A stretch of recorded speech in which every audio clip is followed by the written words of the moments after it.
እንደ ፋኖ እንደ ኦነግ ሸኔ ያሉ የታጠቁ ኃይሎች የትጥቅ ትግል የሚያስነሳ ምንም የተለየ ጥያቄ የላቸውም። ይህንን የሚሉት አቶ ግርማ ሰይፉ ናቸው። አቶ ግርማ ሰይፉ ኢዜማ ወብልጽግና የሆኑ ሰው መሆናቸውን ሪፖርተር ላይ በግልጽ የተናገሩ ፖለቲከኛም ናቸው። እሳቸው ምንም እንኳን የትጥቅ ትግል የሚያስጀምር ጥያቄ በዚህ የለም ብለው ቢናገሩም እዚህ ያልታጠቀ ፈልጎ ማግኘት አባይነ በጭልፋ እንደማለት ነው። አቶ ግርማ በዘመነ ካሴ የሚመራው የፋኖ ኃይል ጠመንጃ የሚያስነሳ ጥያቄ የለውም በሚሉት በዚህ ወቅት ዘመነ ካሴ ጸጥ ረጭ እንዳለ ነው። ውድ የዝግጅታችን ተከታዮች ለመሆኑ የፋኖ ኃይሎች ጥያቄ ምንድነው? ጥያቄያቸው በተደራጀ መልኩ በሰላም መንገድ ቀርቦ ነበር ወይ? የፋኖ መሪ ዘመነ ካሴ ጠፋ። ለመሆኑ የሚኖረው ሴት ነው? ውሎ ምን ይመስላል? ማንን አግኝቶ ምን ያወራል? የሚያውቀው የለም። በኢትዮጵያ ህዝባዊ መሰረት ያላቸውን ጥያቄዎች ለመመለስ ዝግጁነት ያለው ስርዓት አለ ወይ? በአማራ ክልል ላለፉት 3 ዓመታት የዘለቀው ደም አፋሳሽ አስለቃሽ ጦርነት የጀመረው ማን ነው? ግርማ ሰይፉ ትጥቅ ያስነሳም የሚለው የፋኖ ኃይሎች ጥያቄስ የትኛው ነው? የትጥቅ ትግል በማካሄድ ላይ በሚገኙት ኃይሎች ላይ አለን የሚሉት ጥያቄ ማናናቅና ማጣጣለስ ሰላምን ያሰፍናል ወይ የሚሉት ጥያቄዎችን እያነሳን ቆይታ እናደርጋለን።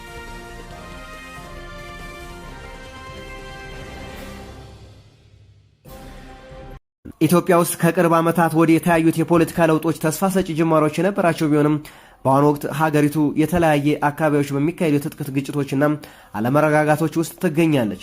የሰሜኑ ጦርነት በስምምነት ከተቋጨ በኋላም ቢሆን በኦሮሚያና በአማራ ክልሎች የቀጠሉት ግጭቶች የሀገሪቱን የሰላም አንድነት አደጋ ላይ ጥለውታል። ይህ ሁኔታ በርካታ ጥያቄዎችን ያስነሳል። በኢትዮጵያ የፖለቲካ ምህዳር ውስጥ የትጥቅ ግጭቶች እየተበራከቱ የመጡት የህዝብና የፖለቲካ ኃይሎች ጥያቄ በአግባቡ ለመመለስና ውይይት ለማድረግ ፈቃደኛ ያልሆነ የስርዓት መኖሩም ወይም ታጣቂ ቡድኖች በሰላማዊ መንገዶች ወደ ጎን በመተው ስልጣንን በጉልበትና በኃይል ለመያዝ ካላቸው ፍላጎት የተነሳ ነው።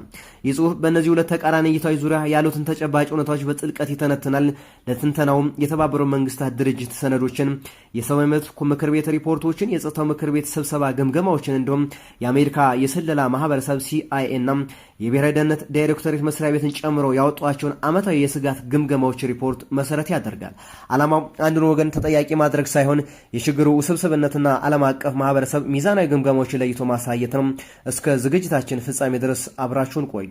የኢትዮጵያ የፖለቲካ አለመረጋጋትና የግጭቶች መስፋፋት ከስርዓቱ ድክመቶች ጋር የሚያያይዙት ወገኖች ለመንግስት ፈቃደኛ አለመሆንና ለፖለቲካ ምህዳሩ መጥበብ በርካታ ማስረጃዎችን ያቀርባሉ። ይህ እይታ በዋናነት የሚያተኩረው ከ2010 የፖለቲካ ለውጥ በኋላ በነበሩ ተስፋዎችና ባልሳኩ የሽግግር ሂደቶች ላይ ነው።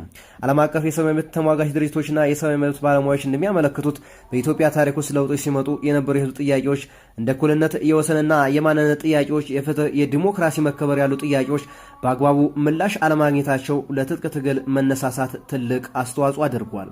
የተባበሩት መንግስታት የሰብአዊ መብት ከፍተኛ ኮሚሽነር መስሪያ ቤትና የኢትዮጵያ ሰብአዊ መብት ኤክስፐርቶች ዓለም አቀፍ ኮሚሽን ያወጧቸው ሪፖርቶች እንደሚያሳዩት መንግስት በኦሮሚያና በአማራ ክልሎች የሚነሱትን የፖለቲካ የማንነት ጥያቄዎች በኃይል ለመመለስ የወሰደው የጸጥታ እርምጃ ሁኔታን ይበልጥ አባብሶታል። የኢትዮጵያ ሰብአዊ መብት ኤክስፐርቶች ዓለም አቀፍ ኮሚሽን የተቋቋመው በታህሳስ 2021 እንደ አውሮፓውያን አቆጣጠር በተባበሩት መንግስታት የሰብአዊ መብት ምክር ቤት ውሳኔ ኮሚሽኑ በኢትዮጵያ በሁሉም ወገኖች የተፈጸመው ሰብአዊ መብት ጥሰቶችን የመመርመር ኃላፊነት ተሰጥቶት የነበረ ሲሆን የውይይቱ መነሻ የሆነውንና ግጭቱን አገራዊ ቅርጽ መያዙን የገለጸበት የመጨረሻ ዝርዝር ሪፖርት ያቀረበው በመስከረም መጨረሻ ወይም በጥቅምት መጨረሻ 2023 እንደ አውሮፓውያኑ የዘመን ቀመር በ54ኛው የሰብአዊ መብት ምክር ቤት መደበኛ ስብሰባ ወቅት ይህ ሰነድ ይፋ መደረጉን ተከትሎ በዓለም አቀፍ መድረክና በሀገር ውስጥ ፖለቲካ ላይ በርካታ ጉልህ ክንውኖች ተከስተዋል። ሪፖርቱ ይፋ በሆነበት ወቅት የሰብአዊ መብት ተሟጋቾች ድርጅት እንደ አምነስቲ ኢንተርናሽናል፣ ሂውማን ራይትስ ዎች ያሉ የኮሚሽን የስራ ዘመን ለተጨማሪ 1 ዓመት እንዲራዘም ከፍተኛ ግፊት አድርገውም ነበር። ሆኖም በወቅቱ በነበረው የጊዜ ገደብ ጥቅምት 4 2023 እንደ አውሮፓውያን የዘመን ቀመር ውስጥ የኮሚሽኑ የስራ ዘመን ለማራዘም የሚያስችል የውሳኔ ሀሳብ ሪዞሉሽን በምክር ቤቱ አባል ሀገራት በኩል ሳይቀርብ ቀረ። ይህን ተከትሎ የኮሚሽኑ የስራ ዘመን በጥቅምት 13 2023 እንደ አውሮፓውያን የዘመን ቀመር በይፋ አብቅቷል። ይህ በኢትዮጵያ ላይ ይደረግ የነበረውን ገለልተኛ ዓለም አቀፍ ምርመራ እንዲቆም አድርጓል። የኮሚሽኑ የስራ ዘመን አለመታደስ ለኢትዮጵያ የፌዴራል መንግስት ትልቅ የዲፕሎማሲ ስኬት ተደርጎም ተወስዷል። መንግስት የኮሚሽኑ መቋቋም ሆነ ሪፖርቶቹን የሀገሪቱን ሉዓላዊነት የሚጋፉና በፖለቲካ ፍላጎት ላይ የተመሰረተ ናቸው በሚል ሲቃወምን ቆይቷል። መንግስት የአፍሪካ ሀገራትንና ሌሎች ወዳጅ መንግስት ሀገራትን መንግስት የአፍሪካ ሀገራትና ሌሎች ወዳጅ መንግስታትን በማስተባበር ኮሚሽኑ እንዲፈርስና ምርመራዎች በሀገር ውስጥ ተቋማት ብቻ እንዲካሄዱ ጠንካራ የዲፕሎማሲ ግፊቶችን አድርጓል። ኮሚሽኑን በመደገፍ ቀዳሚውን ሚና ይጫወት የነበሩት የአውሮፓ ህብረት አባል ሀገራት እና አሜሪካ ከሪፖርቱ በኋላ አቋማቸውን በማለሳለስ ትኩረታቸውን ወደ ሀገር ውስጥ ሂደቶች አዙረዋል። ዓለም አቀፍ አጋሮች ውጫዊ ምርመራን ከመደገፍ ይልቅ በኢትዮጵያ የተጀመረው የሀገራዊ ምክክር ኮሚሽንና ዓለም አቀፍ አጋሮች ውጫዊ ምርመራን ከመደገፍ ይልቅ በኢትዮጵያ የተጀመረውን የሀገራዊ ምክክር ኮሚሽን ስራንና የሽግግር ፍትህ ፖሊሲ ማዕቀፍ ለመከታተል ወስነዋል። ሆኖም የሰብአዊ መብት ድርጅት ይህ እርምጃ ሰለባዎች ፍትህ እጦት የሚጋለጥ ነውና በሚል ቅሬታቸውን ገልጸው ኮሚሽኑ በሪፖርቱ ያስጠነቀቀው ግጭቶች በአግባቡ ካልተፈቱ የከፋ ሰብአዊ ቀውስ ያስከትላሉ የሚለው ስጋት ከሪፖርቱ መውጣት በኋላ ባሉት ወራትና ዓመታት በተግባር ከነሐሴ 2015 ጀምሮ የታወጀው በአስቸኳይ ጊዜ አዋጅ እስከ 2016 ዓ.ም አጋማሽ ድረስ የተራዘመ ሲሆን መንግስት ኃይሎችና በፋኖ ታጣቂ መካከል የሚደረገው ግጭት ዛሬም እንደቀጠለ ነው። ከኮሚሽኑ መፍረስ በኋላም ቢሆን በተለያዩ አማራ ክልል አካባቢዎች በድሮን ጥቃቶችና በግጭት ምክንያት የሰላማዊ ሰዎች ህይወት በመጥፋቱም የሰብአዊ መብት መጣሳቸው በተለያዩ ሀገር ውስጥ ተሟጋጆች እንደ ኢሰማኮ ባሉ ሪፖርቶች ተደርጓል። በኦሮሚያ ክልል በመንግስት በኦሮሚያ ነጻነት ጦር ኦላ መካከል በሚደረገው ውጊያና የጸጥታ መደፍረስ ዛሬም አልቆመም። ምንም እንኳን መንግስትና ታጣቂዎች በታንዛኒያ 2 ጊዜ የሰላም ንግግር ቢያደርጉም ስምምነት ላይ አለመደረሱ ግጭቱንና ሰብአዊ ቀውሱን ይበልጥ አራዝሞታል። እንዲያም ቢሆን መንግስት የዓለም አቀፉን ምርመራ ለመተካት ቃል የገባበትን የሽግግር ፍትህ ፖሊሲ በይፋ አጽድቆ ወደ ትግበራ መግባቱን አስታውቋል። ሆኖም ይህ ሂደት በግጭት ቀጠናዎች ውስጥ ሙሉ በሙሉ ተግባራዊ ለመሆን ካለው አቅምና ገለልተኛ አንጻር አሁንም ጥያቄዎች ይነሱበታል። ይህንን ሂደት በጥልቀት ለተመለከተው የኮሚሽኑ ሪፖርት በኢትዮጵያ ያለውን የኃይል እርምጃ ውጤት አስቀድሞ ያስጠነቀቀ ትልቅ ዓለም አቀፍ ሰነድ ነበር። ሪፖርቱ ይፋ ከተደረገ በኋላ የተወሰዱ እርምጃዎች ግን አብዛኛው በዲፕሎማሲ ሽኮቻዎች ላይ ያተኮሩም ነበሩ። መንግስት ዓለም አቀፍ ምርመራውን ማስቆም ቢችልም በሪፖርቱ ላይ የተጠቀሱት ስር የሰደደ የፖለቲካ የማንነትና የወሰን ጥያቄዎች አሁንም በውይይት ባለመፈታታቸው የትጥቅ ግጭቶችና የሰላማዊ ዜጎች መፈናቀልና እንግልት ዛሬም ድረስ በአማራና በኦሮሚያ ክልሎች የቀጠሉ ሁኔታዎች ሆነዋል። እንደ ግርማ ሰይፉ ያሉ የሀገር ውስጥ ፖለቲከኞች ደግሞ የትጥቅ ትግል የሚያስነሱ ጥያቄዎች የሉም በማለት ላይ ናቸው። በአማራ ክልል የክልሉን ልዩ ኃይል መልሶ ለማደራጀት የተወሰደ ውሳኔ ተከትሎም የመጣው ውጥረት መንግስት ከክልል ህዝብና ልሂቃን ጋር በቂ ውይይት ሳያደርግ የወሰደው እርምጃ ተደርጎ ይወሰዳል። ይህ ውሳኔ በክልሉ የሚገኙ የታጠቁ ኃይሎች ፋኖና ሰፊው ህዝብ መንግስቱን እንዲጠራጠሩና ራሳቸውን ለመከላከል ወደ ትጥቅ ትግል እንዲገቡ ምክንያት መሆኑን አማራጭ ፖለቲከኛ ተንታኞች ይገልጻሉ። የተባበሩት መንግስታት ድርጅት የሰብአዊ መብቶች ኮሚሽን ኤክስፐርት በ2023-24 ባወጣቸው ዝርዝር ሪፖርቶች በኢትዮጵያ የመንግስት የጸጥታ ኃይሎች በሰላማዊ ዜጎች ላይ የሚፈጽሟቸው ህገወጥ ግድያዎች፣ አስገዳጅ ስወራዎች፣ ያለ ፍርድ ማሰርና የአስቸኳይ ጊዜ አዋጁን ሽፋን በማድረግ የሚፈጸሙ በደሎች የህዝብን የመንግስት አመኔታ ሙሉ በሙሉ እንዲሸረሽር አድርገውታል። ኮሚሽኑ ባቀረበው ማስረጃ መሰረት በኦሮሚያ ክልል ለዓመታት የዘለቀው የመንግስትና የኦሮሞ ነጻነት ጦር ኦላ ግጭት በንጹህ ዜጎች ላይ ከፍተኛ ሰብአዊ ቀውስ አስከትሏል። መንግስት የሰላማዊ ሰዎችን ደህንነት ከመጠበቅ ይልቅ ጸረ ሽምቅ ውጊያዎችን በሚያካሂዱበት ወቅት የሚወስዳቸው መጠነ ሰፊ የጋራ ቅጣት ወጣቶች የመንግስትን ኃይል እርምጃ በመሸሽ ወደ ጫካ እንዲገቡና የታጠቁ ቡድኖች እንዲቀላቀሉ ገፋፊ ምክንያቶች እንደመሆናቸው መንግስት የሰላማዊ ሰዎችን ደህንነት ከመጠበቅ ይልቅ ጸረ ሽምቅ ውጊያዎችን በሚያካሂድበት ወቅት የሚወስዷቸው መጠነ ሰፊ የጋራ ቅጣት እርምጃዎች ወጣቶች የመንግስትን የኃይል እርምጃ በመሸሽ ወደ ጫካ እንዲገቡና የታጠቁ ቡድኖች እንዲቀላቀሉ ገፋፊ ምክንያት እየሆናቸው እንደሚገኝ የሰብአዊ መብት ተሟጋች በተጨባጭ ያስረዳል። የዓለም አቀፉ ማህበረሰብ በተደጋጋሚ እንደሚገልጸው በኢትዮጵያ የተጀመረው ሀገራዊ ምክክር ኮሚሽንና የሽግግር ፍትህ ፖሊሲ የቀረጸ አካሄድ ሁሉን ባለድርሻ አካላት ያካተተ አይደለም። የተባበሩት መንግስታት የሰብአዊ መብቶች ምክር ቤት ሰነዶች እንደሚያሳዩት ሂደቱ ከተአማኒነት ከነጻነት ጉድለት ጋር የተያያዙ ቅሬታዎችም ይነሱበታል። መንግስት ትክክለኛ የፖለቲካ ድርድር ከማድረግ ይልቅ ሂደቱን የራሱን የፖለቲካ አጀንዳ ማስፈጸሚያ እያደረገው ነው የሚለው ስጋት ታጣቂ ቡድኖች በሰላማዊ የውይይት መድረክና እምነት እንዳይኖራቸው የትጥቅ ትግላቸውን እንዲገፉበት እያደረጋቸው መሆኑን ዓለም አቀፉ የፖለቲካ ተንታኞች ይጠቁማሉ። በሌላ በኩል ደግሞ በኢትዮጵያ ለሚታዩት የትጥቅ ግጭቶች መስፋፋት ዋነኞቹ ተጠያቂዎች ታጣቂዎች ቡድኖች ራሳቸውን ስልጣንን በጉልበት ለመያዝ ወይም የፌዴራል መንግስት ለማዳከም ያላቸው ጽኑ ፍላጎት ነውና የሚል እይታም አለ። ይህ እይታ በተለይ መንግስት ደጋፊዎችና በገለልተኛ የደህንነት ተንታኞች ዘንድ ጠንካራ ድጋፍ አለ። ይህንን ነጥብ የሚከታተሉ ወገኖች እንደሚያስረዱት ከ2018 የፖለቲካ ለውጥ በኋላ በኢትዮጵያ ታሪክ ታይቶ በማይታወቅ መልኩ ከዚህ ቀደም በሽብርተኝነት ተፈርጀው በነበሩት በርካታ የታጠቁ ቡድኖች ኦሮሞ ነጻነት ግንባርና ሌሎች የግንባር ድርጅቶችን ጨምሮ በሰላማዊ መንገድ እንዲታገሉ ወደ ሀገር ቤት እንዲገቡ ተደርጓል። ሆኖም አንዳንድ የታጠቁ ቡድን አመራሮች ታጋዮች ትጥቅ ፈተው ወደ ሰላማዊ ፖለቲካ ሂደት ለመግባት ፈቃደኛ ሳይሆኑ ቀርተዋል። ለዚህም እንደ ትልቅ ማስረጃ የሚጠቀሰው በታንዛኒያ የተካሄደው የመንግስትና የኦሮሞ ነጻነት ጦር ኦንላይን የሰላም ንግግር ያለምንም ውጤት መበተኑ ነው። የደህንነት ባለሙያዎች እንደሚገልጹ ታጣቂ ቡድኑ በሰላማዊ ምርጫ ከመሳተፍና የህዝብን ድምፅ ለማግኘት ከመወዳደር ይልቅ በትጥቅ ትግል የታገዘ ወታደራዊ ጫና በመፍጠር በመንግስት በመዋቅር ውስጥ ከፍተኛ ስልጣን ድርሻ ለመያዝ ያስፈልጋል። የደህንነት ባለሙያዎች እንደሚገልጹት ታጣቂ ቡድኑ በሰላማዊ ምርጫ ከመሳተፍና የህዝብ ድምፅ ለማግኘት ከመወዳደር ይልቅ በትጥቅ ትግል የታገዘ ወታደራዊ ጫና በመፍጠር በመንግስት መዋቅር ውስጥ ከፍተኛ የስልጣን ድርሻ ለመያዝ ይፈልጋል። የአሜሪካ የደህንነትን የስለላ ተቋም እንደ CIA እና የብሔራዊ የስለላ ዳይሬክተሮች ቢሮ ያሉ በየዓመቱ በሚያወጧቸው የስጋት ግምገማ ሪፖርቶች ላይ እንደሚያመለክቱት በኢትዮጵያ የሚንቀሳቀሱ የታጠቁ ወጥ የሆነ እዝ ሴንትራላይዝድ ኮማንድ የሌላቸውና የተበታተኑም ናቸው። ለምሳሌ በአማራ ክልል የሚንቀሳቀሰው የፋኖ ኃይልም ሆነ በኦሮሚያ ክልል የሚንቀሳቀሰው የኦሮሞ ነጻነት ጦር በተለያየ አካባቢ የጦር መሪዎች የሚመሩና የጋራ የፖለቲካ ራዕይ የሌላቸው ቡድኖች ስብስብ ናቸው። ይህ የአሜሪካዊ ስለላ ድርጅት የሲአይኤ ግምገማ ነው። የፋኖ ኃይሎች አንድ ሆነናል፣ አንድ መሪ ያለን፣ አንድ ማዕከል አለን ቢሉም እንደ ሲአይኤ ባሉ የስለላ ቡድኖች ዘንድ ግን እውቅና ያገኙ አይመስልም። በእርግጥ የፋኖ ኃይሎች አንድ ሆነናል፣ አንድ መሪ ያለን ካሉበት ጊዜ ጀምሮ ሊቀመንበር የሚለውን ድርሻ የወሰደው ዘመነ ካሴ ስለ ድርጅታቸውም ስለ ቀጣይ ትግል እንቅስቃሴያቸውም ስለ ዲፕሎማሲው ምንም ያለው ነገር የለም። ምንም እንኳን ልባችን በቂ ነው እያለ የሰበሰበውን ወጣት መሳሪያ ቢያስታጥቀውም እዚህ ግባ የሚባል የፖለቲካዊ ወታደራዊ አመራር እየሰጠም አይመስልም። የሆነ ሆኖ ይህ ወጥ የሆነ የፖለቲካ አመራርና ራዕይ ማጣት ቡድኖች ሰላማዊ ድርድርን እንደ አማራጭ እንዳይወስዱ ያደርጋቸዋል። ምክንያቱም በአንድ አካባቢ የሚገኝ ታጣቂ ቡድን ሰላም ቢፈልግ እንኳን ሌላኛው ቡድን ውሳኔውን ውድቅ ስለሚያደርገውና በኃይል ስልጣን ለመያዝ ስለሚጥር የሰላማዊ ዜጎችን ህይወት የመቅጠፍና የመሰረተ ልማቶችን ማውደም ላይ ያተኮሩ ናቸው። የሽምቅ ተዋጊዎች በኦሮሚያ ክልል በተለይ በአማራ ተወላጆች ላይ የሚፈጽሟቸው አሰቃቂ ግድያዎች፣ እገታዎችና የገንዘብ መጠየቅ ወንጀሎች ኪድናፒንግ ፎር ራንሰም የፖለቲካ ጥያቄዎችን ለመመለስ ከሚደረግ የትግል የራቁ መሆናቸውን አመላካች ናቸው። የደህንነት ባለሙያዎች እንደሚሉት የእነዚህ ቡድኖች ግብ ሀገሪቱን ወደ ተሻለ ዲሞክራሲ መብራት ሳይሆን የመንግስትን መዋቅር በማዳከም የየራሳቸውን የጉልበት ተጽዕኖ መፍጠር በተባበሩት መንግስታት ድርጅት የጸጥታው ምክር ቤት ስብሰባዎች ሪፖርቶች ላይ በተደጋጋሚ እንደተነሳም የታጠቁ ቡድኖች የሚወስዷቸው እርምጃዎች የፖለቲካ ጥያቄዎች ከመመለስ ይልቅ የሰላማዊ ዜጎች ህይወትን መቅጠፍና መሰረተ ልማቶችን ማውደም ላይ ያተኮሩ ናቸው።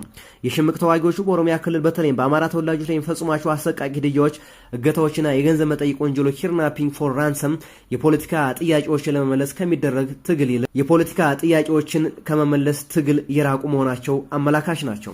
በተመሳሳይ በአማራ ክልል የመንግስት የልማት ተቋማትን የባንክ ቅርንጫፎችን ማውደምና የመንግስት ሰራተኞችን መግደል ታጣቂዎቹ ሀገሪቱን ወደ አልባሌ ትርምስ ውስጥ በመክተት ስልጣን በኃይል ለመያዝ የሚጠቀሙበት ስልት እንደመሆኑ መንግስት በኩሉ እንደ ትልቅ ማስረጃ ይቀርባል። በተመሳሳይ በአማራ ክልል የመንግስት የልማት ተቋማትን የባንክ ቅርንጫፎችን ማውደምና የመንግስት ሰራተኞችን መግደል ታጣቂዎቹ ሀገሪቱ ወደ አልባሌ ትርምስ ውስጥ በመክተት ስልጣንን በኃይል ለመያዝ የሚጠቀሙበት ስልት እንደሆነ በመንግስት በኩል እንደ ትልቅ ማስረጃ ይቀርባል። የዓለም አቀፉ ማህበረሰብ የተባበሩት መንግስታት ድርጅትና የአሜሪካ የስለላ ተቋም የኢትዮጵያ ተጨባጭ ሁኔታ የሚገመገሙት በሁለት ጽንፎች መካከል ያለው መስተጋብር በጥልቀት በመመርመር ነው።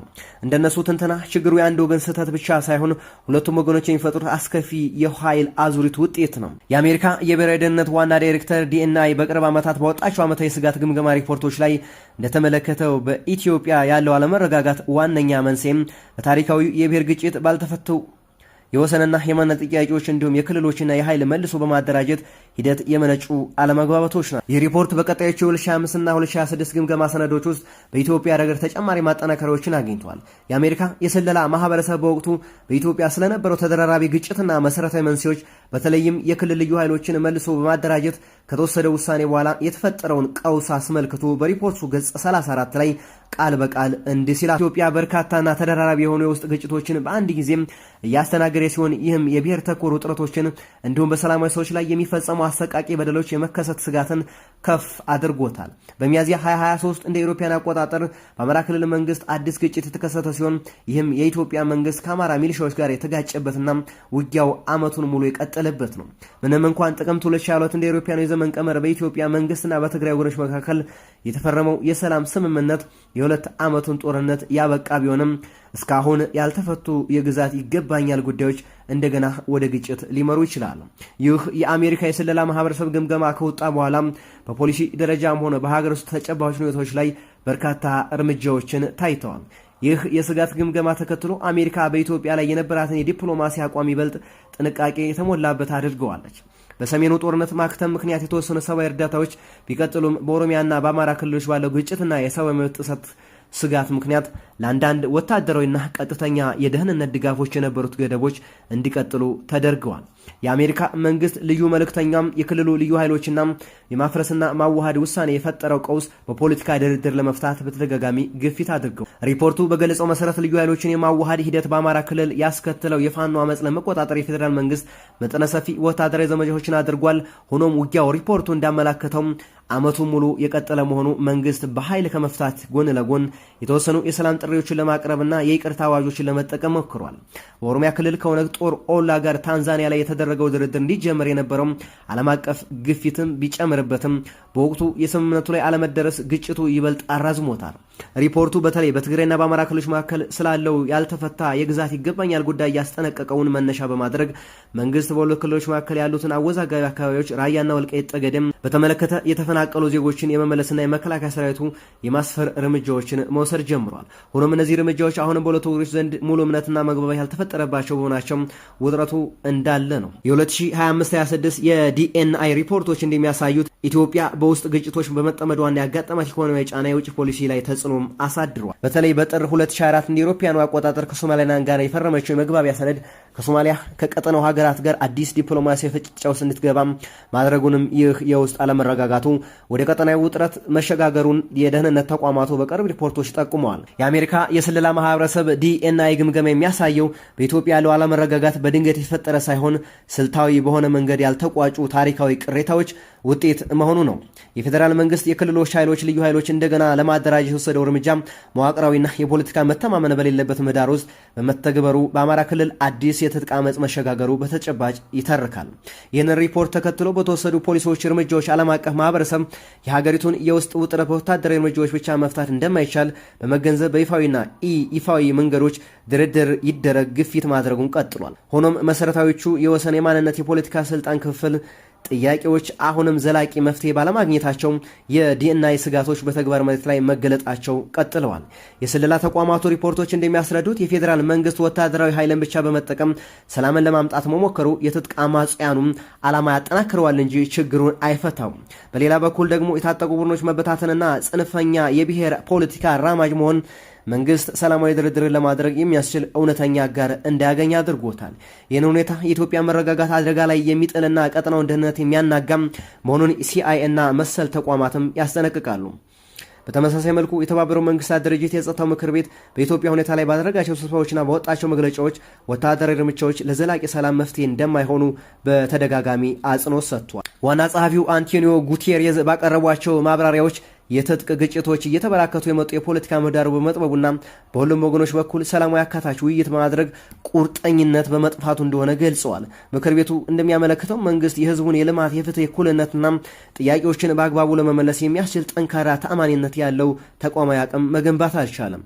በሌላ በኩል ደግሞ ታጣቂ ቡድኖች በሲቪል ዜጎች ላይ የሚፈጽሙ ጥቃትና ግድያ በምንም መልኩ ተቀባይነት የሌለውና የኢትዮጵያን ህገ መንግስታዊ ስርዓት አደጋ ላይ የሚጥል መሆኑን ምክር ቤቱ ያወግዘዋል። ኮሚሽኑ ስራውን ከማጠናቀቁ በፊት ባወጣቸው ዝርዝር ሰነዶች በኢትዮጵያ ሰብአዊ መብት ጥሰትና ትጥቅ ግጭቶች ብሔራዊ ደረጃ የያዙ መሆናቸውን አስታውቋል። የኮሚሽኑ ሪፖርት በግልጽ እንደሚያሳየው የመንግስት የጸጥታ ኃይሎች የሚፈጸሙት የሰብአዊ መብት ጥሰትና ተጠያቂነትን የማስፈን ጉድለት ተጠያቂ ቡድኖች የራሳቸውን የጉልበት እርምጃ እንዲያጸድቁ ጀስቲፋይ እንዲያደርጉም ሰፊ ሰበብ ሰጥቷቸዋል። በተመሳሳይ ታጣቂ ቡድኖች በጦርነት ቀጠናዎች ውስጥ ዓለም አቀፍ ሰብአዊ ህግጋትን ኢንተርናሽናል ሁማኒታሪያን ላው በመጣስ ሰላማዊ ሰዎችን በማጥቃታቸውና አስገድዶ መድፈርን ጨምሮ በርካታ የጦር ወንጀሎችን መፈጸማቸው ኮሚሽኑ በተጨባጭ ማስረጃ አረጋግጧል። ይህንን የሚያሳየው ግጭቱ በሁለቱም ወገኖች ፍላጎት ስህተት የሚመገብ አደገኛ አዙሪት መሆኑ ነው። የኢትዮጵያን የትጥቅ ግጭቶች መስፋፋት በሁለት ጠባብ እይታዎች ብቻ መገደብ የችግሩን ጥልቀት ማሳነስ ነው። ዋና እውነታ እነዚህ ሁለት ምክንያቶች አንዱ ለሌላው መከሰት ምክንያት ውጤት መሆናቸው ላይ ነው። በ2010 ዓ.ም የተጀመረ የፖለቲካ ሽግግር ቀዳሚ ስህተት የድሮው ስርዓት ሙሉ በሙሉ በማፍረስ በአዲስ መተካት ሲሞከር አዲሱ ስርዓት ሁሉንም የሚያቅፍና ግልጽ የሆነ የሽግግር ፍትህ ፍኖተ ካርታ አለመያዙ ነበር። ይህንን ክፍተት የብሔር ልሂቃኑ የየራሳቸውን የትጥቅ ኃይሎች በማደራጀት በመንግስት ላይ ጫና እንዲፈጥሩ አበረታቷቸዋል። መንግስት የሚነሱትን የፖለቲካ የማንነት ጥያቄዎች እንደ መደበኛ የጸጥታ ማስከበር ጉዳይ አድርገው መመልከቱም ሌላኛው ትልቅ ችግር ነው። የትጥቅ አማጽያን የሚንቀሳቀሱበት በህዝብ ቅሬታና ድጋፍ ላይ ተመርኩዘው በመሆኑም ቅሬታዎቹ በፖለቲካዊ መንገድ ሳይፈቱ በኃይል ብቻ ታጣቂዎቹን በማጥፋት አለመቻሉን ያለፉት ጥቂት ዓመታት የኢትዮጵያ ተሞክሮች በተጨባጭ አሳይተዋል። በአንጻሩ ታጣቂ ቡድኖች ቢሆኑም ከጥፋትና መንግስትን ከማዳከም ውጭም ግልጽ ሁሉንም የኢትዮጵያን ብሔረሰቦች የሚያስማማ የፖለቲካ አማራጭ ማቅረብ አልቻሉም። በትጥቅ ትግል ስልጣንን ለመያዝ የሚደረገው ጥረት ሀገሪቱን ወደ ፍጹም የእርስ በርስ ጦርነት ወደ መፍታተን ከማምራት ውጭም የተሻለ ዲሞክራሲያዊ ስርዓት እንደማይፈጥር የዓለም አቀፉ ማህበረሰብ በተደጋጋሚ ያስጠነቅቃል። በመጨረሻም በኢትዮጵያ የትጥቅ ግጭቶች እየተበራከቱ የመጡት ጥያቄዎችን ለመመለስ ፈቃደኛ ያልሆነ ስርዓት በመኖሩ ብቻም ወይም ታጣቂዎቹ ስልጣንን በኃይል ለመያዝ ካላቸው ፍላጎት የተነሳ ብቻ አይደለም። እውነታው ሁለቱም ምክንያቶች የተሳሰረውና አንዱን ሌላውን እየመገቡ ያለው አደገኛ የኃይል አዙሪት ውጤት መንግስት የፖለቲካ ምህዳሩን ማጥበቡ፣ ሰላማዊ ጥያቄዎችን በኃይል ለመመለስ መሞከሩና የህግ የበላይነት ማሽቆልቆሉ ለትጥቅ ትግል መስፋፋት መሬት ፈጥሯል። በሌላ በኩል የታጠቁ ቡድኖች ሰላማዊ አማራጮችን ወደ ጎን በመተው በንጹሃን ላይ ጥቃት በመፈጸምና በጉልበት ስልጣን ለመያዝ መሞከራቸው መንግስት ይበልጥ ኃይልን ጦርነት ብቸኛ መፍትሄ አድርጎ እንዲወስድ ምክንያት ሆኗል። ዓለም አቀፍ ማህበረሰብ፣ የተባበሩት መንግስታት ድርጅትና የደህንነት ተቋማት እንደሚስማሙበት ይህንን አደገኛ ዙሪት በመስበር መንግስትም ሆነ የታጠቁ ኃይሎች ወታደራዊ ድልን እንደ ብቸኛ አማራጭ ማየታቸውን ማቆም አለባቸው። እውነተኛ ሁሉንም ያካተተና ተአማኒነት ያለው ብሔራዊ ድርድርና ምክክር ብቻ ነው ኢትዮጵያን ከዚህ የትጥቅ ግጭት ማጥ ውስጥ ሊያወጣት የሚችለው በሚል እንሰነባበታለን።